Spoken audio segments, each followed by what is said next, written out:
मदरसा board परिषद के द्वारा पहली बार एक ऐतिहासिक फैसला लेते हुए सभी मदरसों का सर्वे कराए जाने का निर्णय लिया गया है।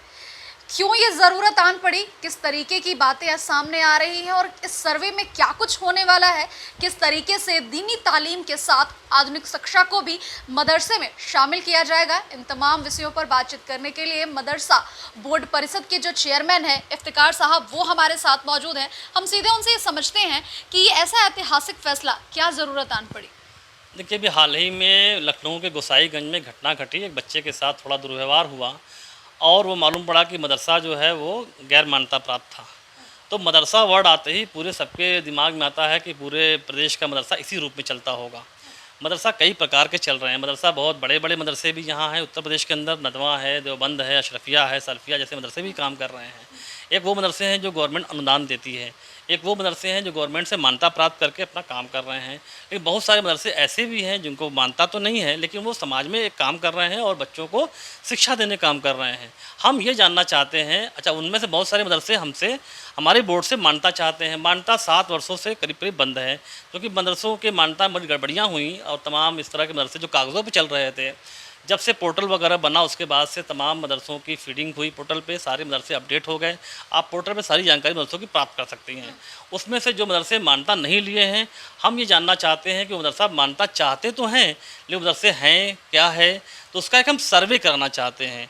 इसमें एकदम क्लियर लाइन है कि सर्वे करा करके हम ये चाहते हैं कि वो पूरे प्रदेश के अंदर कितने मदरसे ऐसे हैं, उनकी बिल्डिंगों की क्या हाल है, वो हैं अस्तित्व में हैं, वो चाहते हैं। कोई जांच नहीं है, कोई कार्रवाई नहीं है, हम उनको अपने साथ जोड़ना चाहते हैं।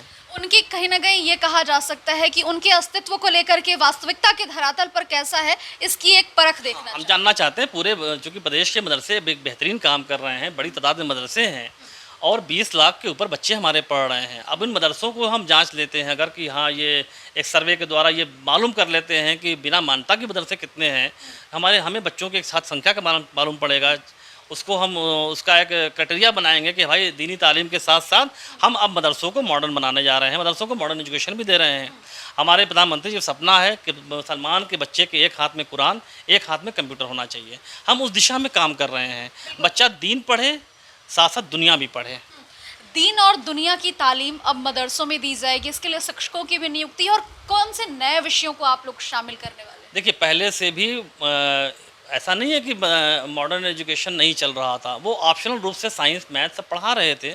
हमने बोर्ड की बैठक जब पहली हमारी हुई अक्टूबर के महीने, सितंबर हम लोग कार्यकाल ग्रहण किया, हमने पहला फैसला लिया कि हम जो दीनी तालीम है, अरबी पढ़े, फ़ारसी पढ़े, उर्दू पढ़े, दीन पढ़े, दीनियात पढ़े, लेकिन साथ में उसको English, Hindi, science, math, social, computer ये भी पढ़ना पड़ेगा।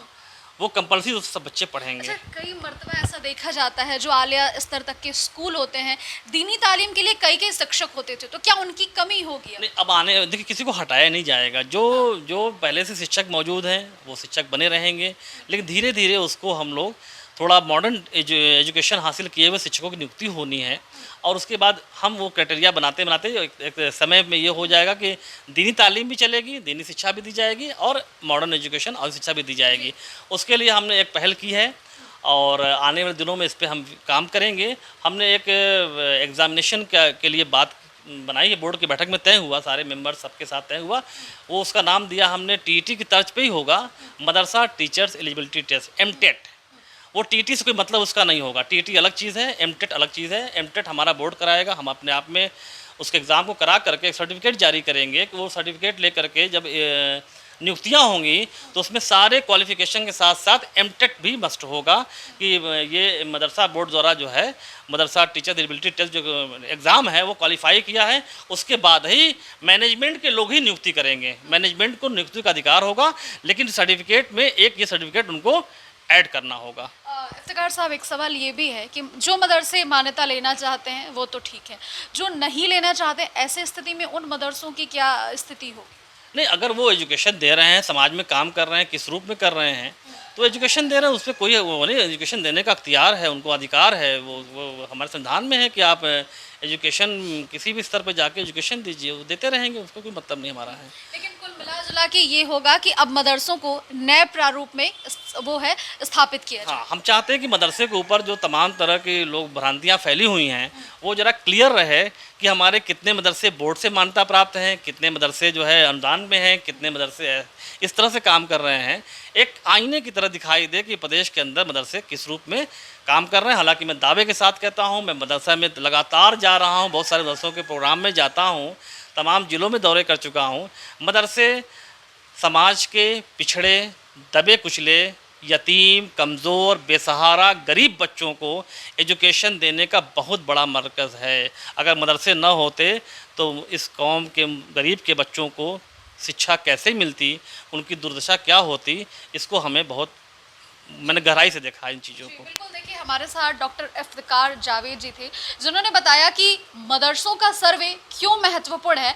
महत्वपूर्ण इसलिए है क्योंकि सर्वे के ज़रिए ये पता चलेगा कि कितने मदरसे अस्तित्व में हैं और किस तरीके से उन मदरसों को मदरसा बोर्ड के ज़रिए जोड़ा जाए, ताकि वहाँ के बच्चों को दीनी तालीम के साथ साथ आधुनिक शिक्षा से भी जोड़ा जा सके। यदि हम वाराणसी की बात कर ले तो वाराणसी में 100 ऐसे मदरसे मिलते हैं जो कि अभी गैर रजिस्टर्ड हैं, वो अभी रजिस्टर्ड नहीं है। 25 रजिस्टर्ड है और 25 जो है वो अनुदानित रूप से संचालित हो रहे हैं। तो निश्चित तौर पर परिषद के द्वारा जो ये कदम उठाया गया है, इससे प्रधानमंत्री नरेंद्र मोदी का सपना साकार होता हुआ नजर आ रहा है कि एक हाथ में बच्चों की दीनी तालीम होगी तो दूसरे हाथ में कंप्यूटर होगा और वो अपनी परंपरागत शिक्षा के साथ साथ आधुनिकता के दौर में भी कंधे से कंधा मिला करके चल सकेंगे।